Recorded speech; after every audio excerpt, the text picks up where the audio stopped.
Hello, good morning. I hope that you're all well and that you've had a good week. After I recorded last Sunday's Flosstube, I came down with an absolutely horrid cold and it really laid me low for several days.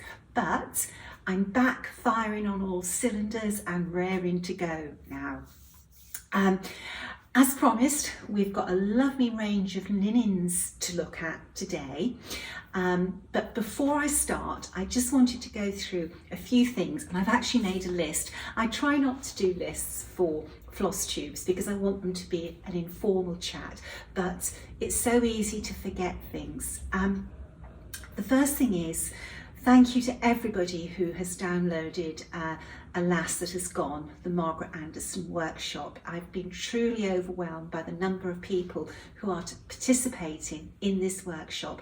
And I just want to say that if you need one-to-one help, the workshop comes with one-to-one help. So don't be afraid to reach out if you need some extra help. But I do hope that with the comprehensive videos, the how-to tutorials, that they are self-explanatory, but if they're not, I'm always here to help you. I've had, funny enough, 2 inquiries this week about ending with a pin stitch. Now we do have a video that shows how to start and end with a pin stitch, but I am not a huge lover of ending with a pin stitch, but knowing how to is very useful to have in your arsenal of stitching techniques, because every now and again we will come across a single stitch where we have no option other to end as a pin stitch without creating a nasty knot or a thread carry on the back. So to clarify, I'm not a huge fan of pin stitch. That's not my favourite way of ending, but I do use a pin stitch when there is no other option to obtain a neat finish. Next weekend, it's an important weekend. We will be announcing, in conjunction with Hobby House Needleworks, a beautiful exclusive and limited edition sampler. So make sure you tune in next weekend for the reveal of that sampler. 2 more things on my list. I am getting so many inquiries asking about what event am I planning for next year. Well, last year we had the Great British Sampler Weekend 2023, which was held in Swindon, England. And in 2025, I will be holding another event in Swindon. The dates will most probably be October 16th to 19th. And full details of the event, which I promise you is going to be very special and very different to what we held last year. Last year was so successful. I didn't want to do the same format. I wanted to do something different. I love doing different things, and we're really twisting up this next event for 2025, and it's going to be great fun, and I'm sure that everybody who attends will take a lot away with them. Sue and I are very busy brainstorming some super things to go on for those days in Swindon. What are you doing? What are you doing? You're a beautiful boy. The next thing is, I want to talk about a definition of reproduction. This week I've seen some chatter on Flosstubes and social media about what is a reproduction. A reproduction for Hands Across the Sea samplers is what we are reproducing is the pattern. We are like for like charting the stitches that the young girl used in her sampler. That is what we are reproducing, the girl's motifs, her stitch path, the pattern. The next element of our designs that we offer are the thread legends. And I can say to you now that we spend days, sometimes weeks, tweaking those conversions. We match the Soie 103 to the antique sampler. We don't then match the Soie d'Alger and the DMC to the Soie 103. We then match the Soie d'Alger to the antique sampler. Then we match the DMC to the antique sampler. And I can tell you now that for me, it actually is the most time-consuming part of the reproduction. Colour is so important. Sometimes we use the colours on the front and sometimes we use the colours on the back. And we do tend to say in the booklet if we use the back colours. We are not reproducing the actual thread that the young girl used. Those threads are no longer available. We are reproducing the colour palette. Again, with the linen, we are not using the same linen that the child used. We try to match the linen colour to the colour of the linen. And so for us, that is what a reproduction is. We're not saying to you, if you stitch with this thread and this linen, you have got a reproduction of the entire sampler. What you are having is a reproduction of the stitches that we used and the palette of colours. I hope that clarifies what a reproduction is to Hands Across the Sea samplers. Each designer will have their own interpretation. I recently heard one designer referring to it as a reconstruction. I've also heard an inspiration and an adaptation. To me, reconstruction, reproduction, it's probably very similar, but an inspiration or an adaptation are again two very different things. When you adapt a sampler, you are changing elements, and when you take inspiration, you are feeding off that design to create something of your own. Okay, now Bertie, you've knocked my list off. That's everything on my list. Now we can have some fun. 19th of January in the UK, Yvette Stanton's new book, Hardanger Fill-in Stitches, was released. I had this book on pre-order and I was so delighted when I opened the envelope with the book in. It's a big old book. And what I love about Yvette's books, and I think I have every single book that she's ever written, is that she gives left and right-handed instructions. So red is left and blue is right-handed, and they're all coded at the top of the page, whether they're right hand or whether they're left hand. And these books are beautifully illustrated.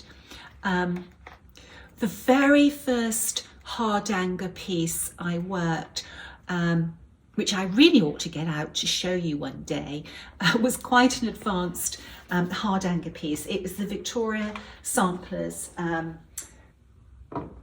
cushion for wedding rings, and I'd never done it before. But with the help of Yvette's books, I did it and it was beautiful, it was gorgeous.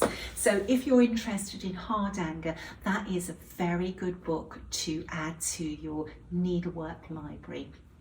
I've had some questions about the Potoky stand, lap stand. I showed this a few weeks ago, or a week ago, and I've had lots of questions about it. Now I have the big floor stand which holds hoops, and it's absolutely amazing. But of course you can't travel with that or go to workshops. This one, it's so small that it can fit into a tote bag very, very easily. And there's something about these lap stands that they are amazingly stable on your lap. A lot of lap stands, they work that way for the base. This one works with your legs, and it actually gives you that much more stability. I really, really love it.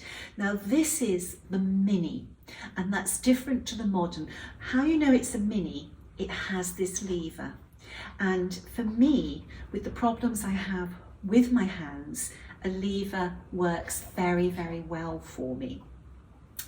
There is a knob at the top which you turn to open and close the clamp for your hoop. And I will admit, I use my queen hoops on or with this, and it has not damaged them in any shape or form. There's a lovely cut out groove, and very, very pleased. Now, one of the questions I was asked was this floppy? Because you turn this to access the back of your work. So you literally just flick it around, ooh, and you can flick it both ways to access the back of your work to tie off.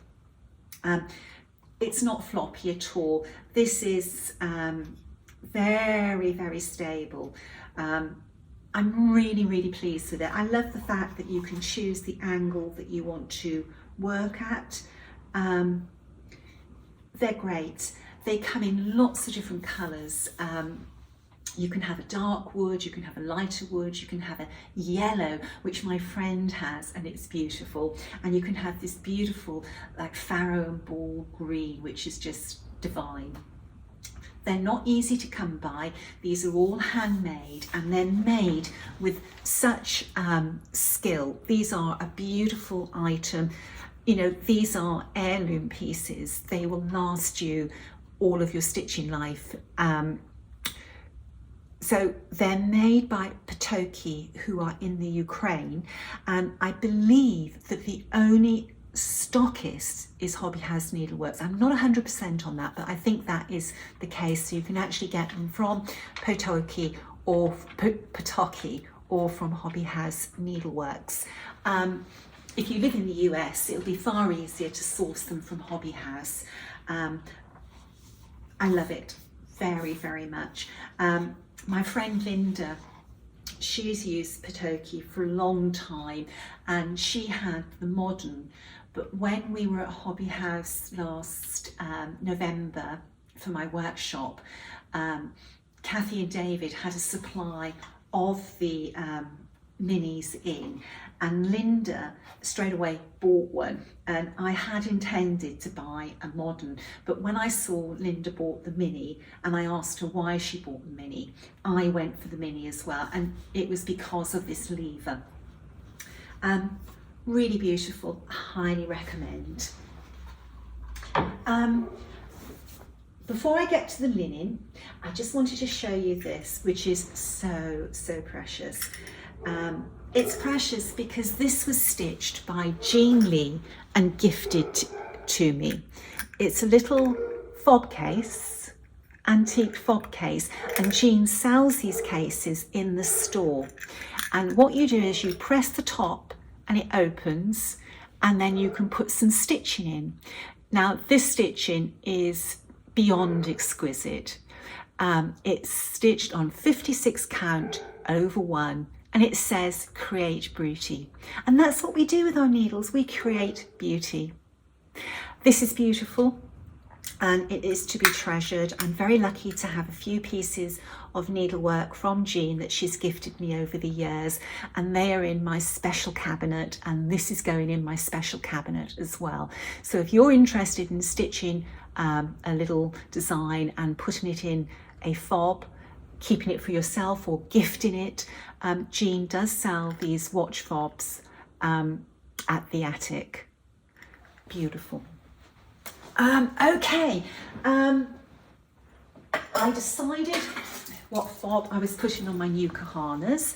I went with the fob from Minnie McBean's, taken from Anne Campion, and Anne stitched her sampler in Whitby. It's a black sampler.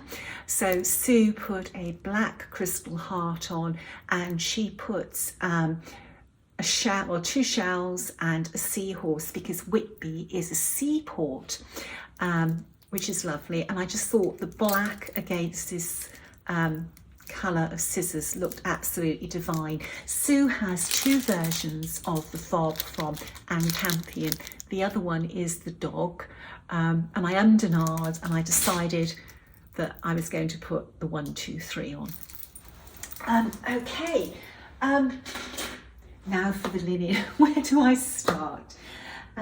This is all linen that was sourced from the Attic Needleworks, and although, you know, a huge amount of the linen went at the retreat, I'm sure that Jean has linen available for you to purchase.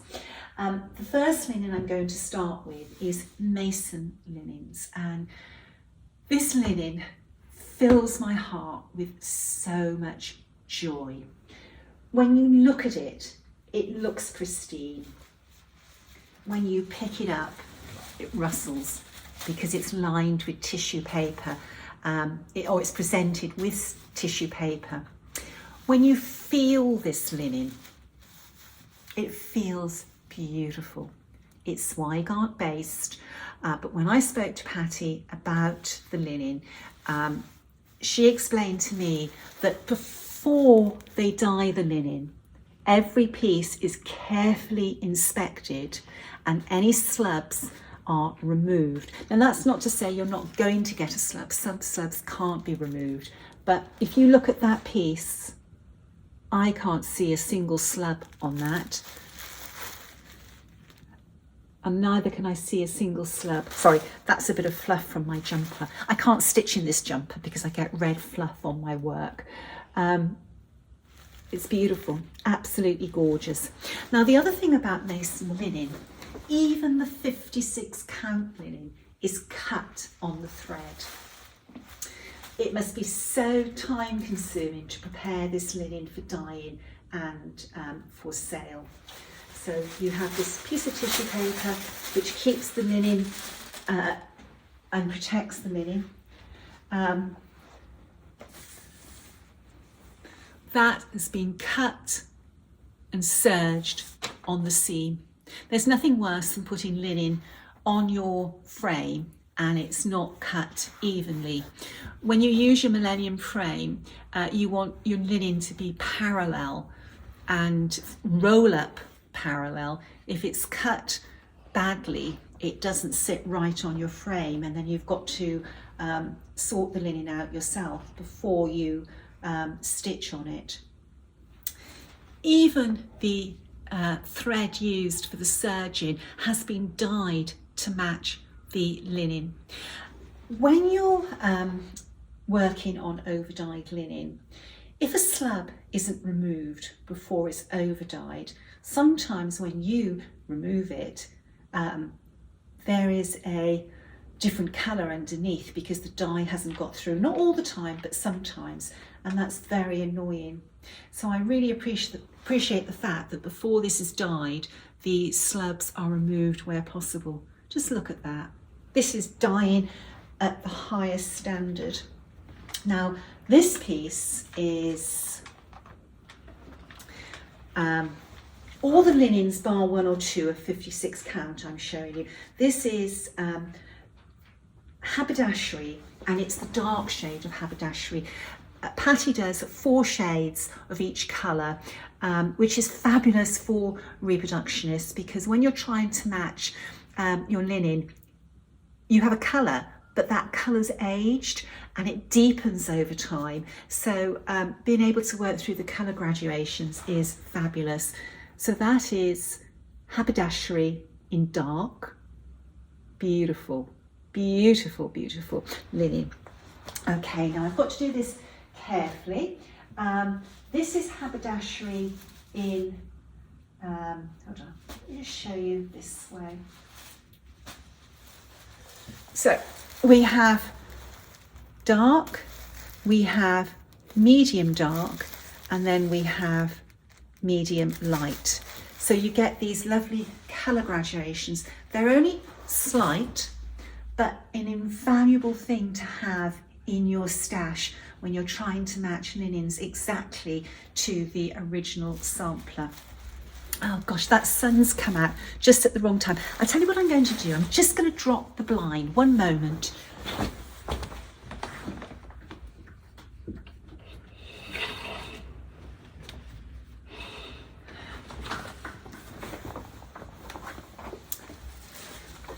Too much sunshine is not a good thing when you're looking at colours.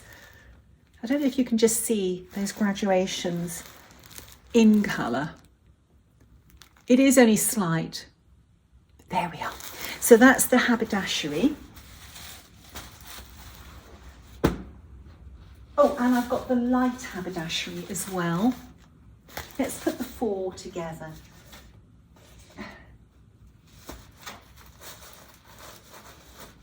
Let's do it this way.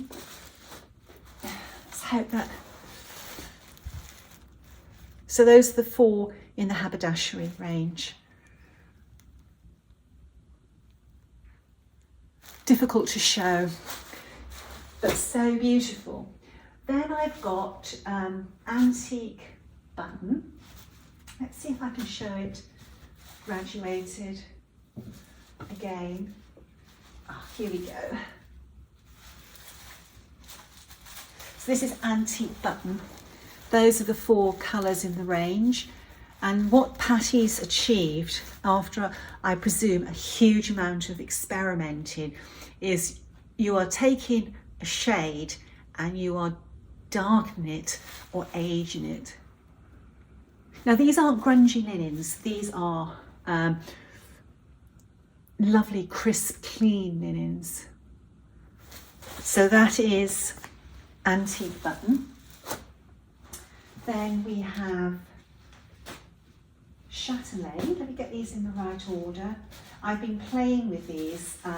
We've got a model about to go into production on this. So this is, I went for 3 in this particular colour range. You can see it there. And this is Châtelet. Isn't that beautiful? Really gorgeous. And I'm looking forward to adding more of Patty's colours to my stash to use. Let me just pop these back nice and tidily. This linen's precious and I want to keep it nice. That shouldn't be on that pile. That should be in this pile. Okay, then the next linen I picked up, which I absolutely adore, is Needle and Flax. This is beautiful linen. Really like the colours in this one. I don't want to take them out of the bag because I don't want to get them confused. The one I just had to get was Dirty Teacup, and I have 2 pieces of Dirty Teacup and one isn't bagged, it's got a label on. I wish all linen dyers put labels on their fabric, it's just so much easier. So that is Dirty Teacup. Very nice. Gentle mottling that won't overpower the sampler. Really, really pretty. I'm not sure the colour that this is showing on the screen, but it's actually quite golden. And I thought it was a super description, Dirty Teacup. Sort of, you know, the fact of tea sort of gives you a really good indication of what the colour is going to be. That's beautiful, and you will see that being used extensively by hats. The other colour I got was Hemingway, which is a richer colour. Really like that. Oh, do you know what? I am going to take these out, but I must put them back before I open the next piece. So that is the Hemingway. Nice colour. You see a lot of antique samplers on this colour, so that's a really good one for a reproductionist to have. I got carried away with dirty teacup. I bought another piece of that as well. I plan to use that a lot. The next colour I picked up was Sleeping Bear. That's a brilliant name. I wonder what inspired Sleeping Bear. Really lovely colour. It's got a warmth to it, but a lovely clean look. That is very nice. The next one is Alcott.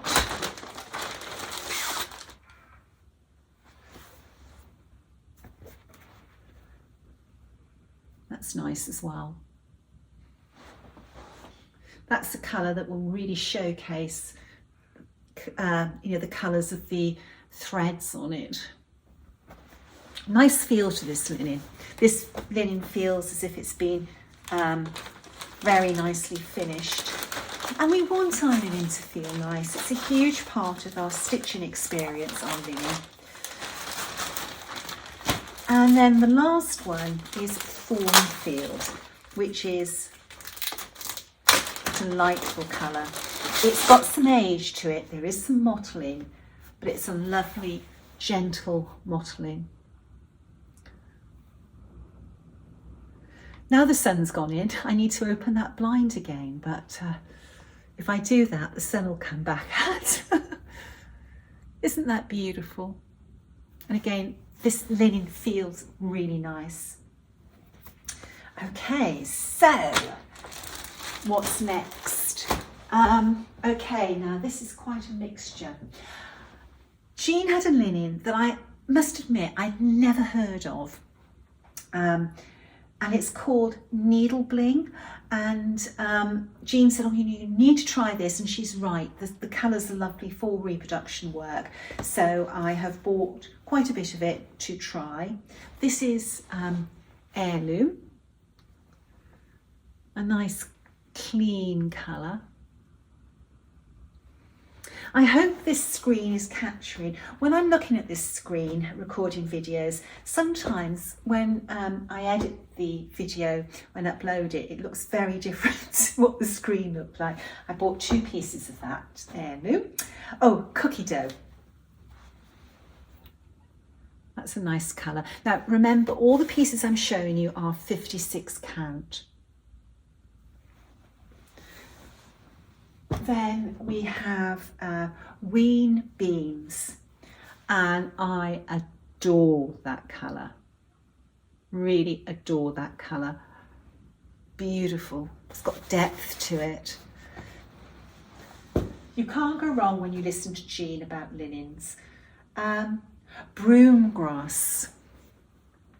Again, that's a super colour. Super, super colour. Oh, that's another piece of boom grass. And that's another piece of cookie dough. You can tell where I like a colour. Okay, so this next pile is Seraphim. This one is Moon Shadow. A lovely, clean colour. And you do need clean colours for some things. I'm sorry about that. My phone rang and I'm waiting for a phone call from an electrician, and in Cornwall it's so difficult to get tradesmen that I just had to answer it. Unfortunately, it wasn't the electrician. Still waiting for him to contact me. Where were we? Oh right, so we looked at Moon Shadow. The next one is Old Stationery. Isn't that nice? That is a lovely colour. Really, really lovely. Then Dusty Road. Now I'm stitching on Dusty Road at the moment, and I'll show you my current work in progress shortly. Beautiful. We've got 4 models on Dusty Road. Really like that. This is Evergreen. Isn't that pretty? And I bought that with a view of doing some smalls on it. I think when you do smalls, it's nice to have some different colours. This is prairie grass, antique lace. We've done a model on antique lace which is yet to be released. In fact, it's yet to be laced. I've got to go to the framers this week for backing boards. I've got a backlog of pieces to be laced and framed. Very pretty colour. So I got a whole yard of that. Oh, caramel. Pretty colour. Bee's Knees. Now, Bee's Knees is also a colour used by Tabby Cat, but this is the Seraphim one. Tobias. This is nice. I was actually struck by the range of colours that Seraphim had. This is Chai. Rustic Charm. Nice rich colour. That's nice for a small as well. Gives you that lovely sort of prim look. I can't remember if I called that one already, Prairie Grass. Sand Dune. We've done Caramel. Winter Woolens. That's a good name. Winter White.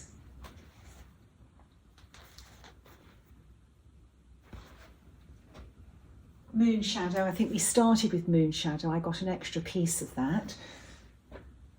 Biscuit. That's a lovely colour. Really nice colour. And then I bought some 46 count, and the reason I got these two pieces was specifically for smalls.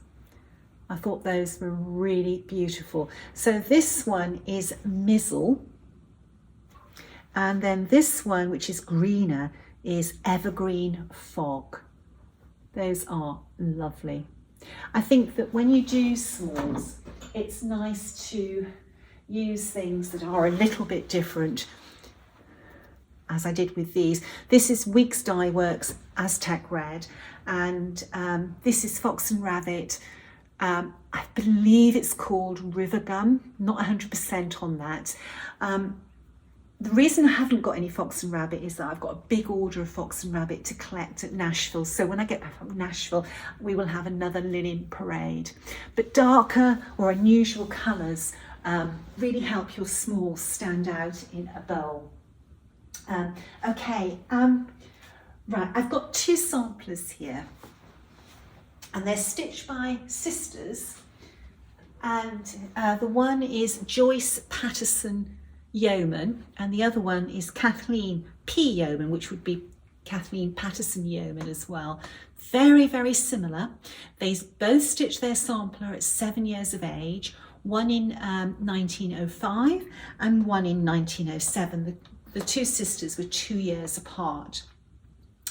I loved these samplers.